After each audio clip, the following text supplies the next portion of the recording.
Avec Hoover, élu en novembre 1928, l'Amérique semble au comble de la prospérité.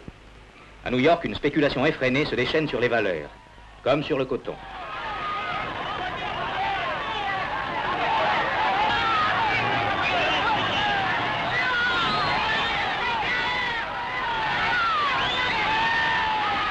Même activité fiévreuse à la Bourse de Paris, où l'optimisme règne.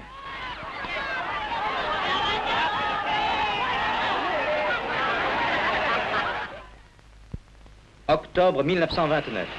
La crise s'abat sur les États-Unis, puis sur le monde. On a trop produit dans tous les genres et dans tous les pays.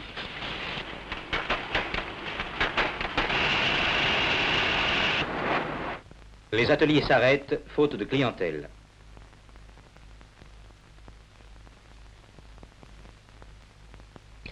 On détruit les produits en excédent. Le lait est jeté au ruisseau.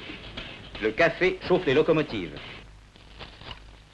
Le blé, qui ne trouve plus d'acheteurs, est précipité dans la mer.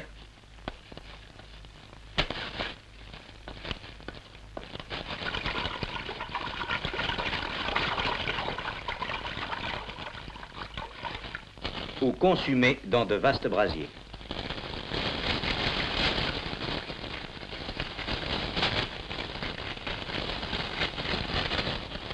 Pendant ce temps, les chômeurs mourraient de faim s'ils n'étaient aidés par la charité publique ou privée.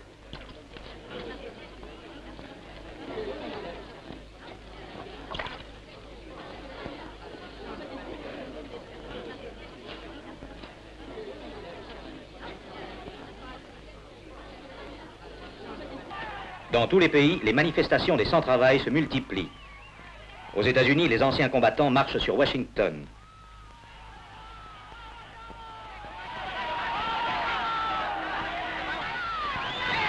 Troubles révolutionnaires à Cuba. Agitation menaçante au Chili.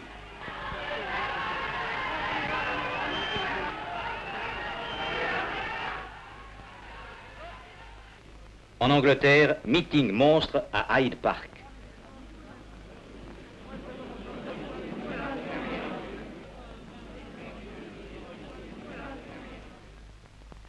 Grève et manifestations violentes en Belgique, où les femmes sont à la pointe du combat.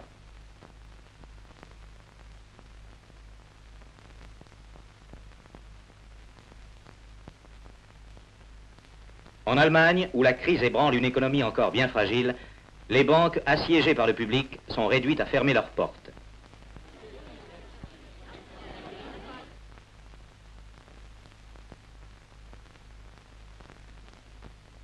La France, qui semblait à l'abri et où l'or continuait d'affluer, est touchée à son tour en 1931.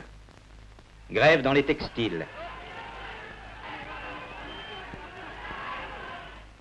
Grève chez les dockers.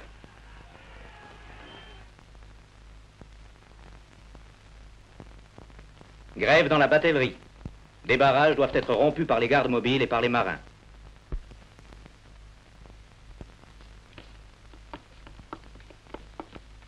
Les commerçants protestent contre les mesures fiscales.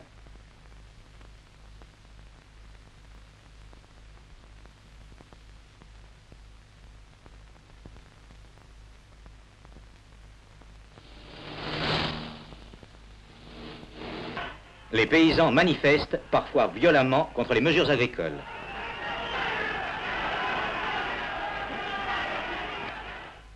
Dans le nord, les chômeurs marchent sur Arras pour attirer l'attention des autorités.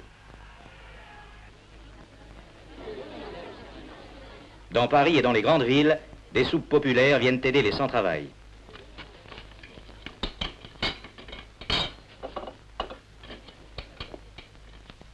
En novembre 1932, l'élection du président Roosevelt ranime l'espérance.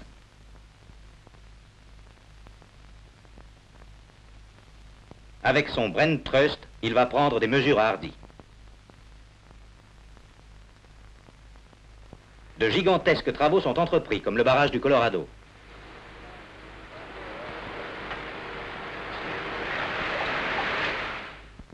En France, on suit cet exemple et à Génissia, le Rhône domestiqué va fournir en abondance l'énergie électrique à la région parisienne.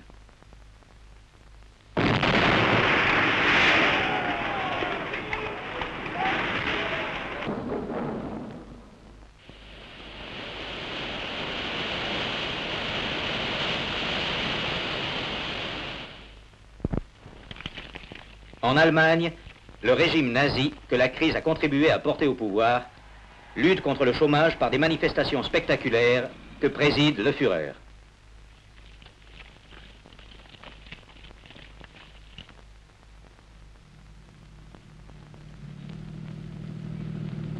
Il construit des autoroutes dont l'utilité est surtout militaire.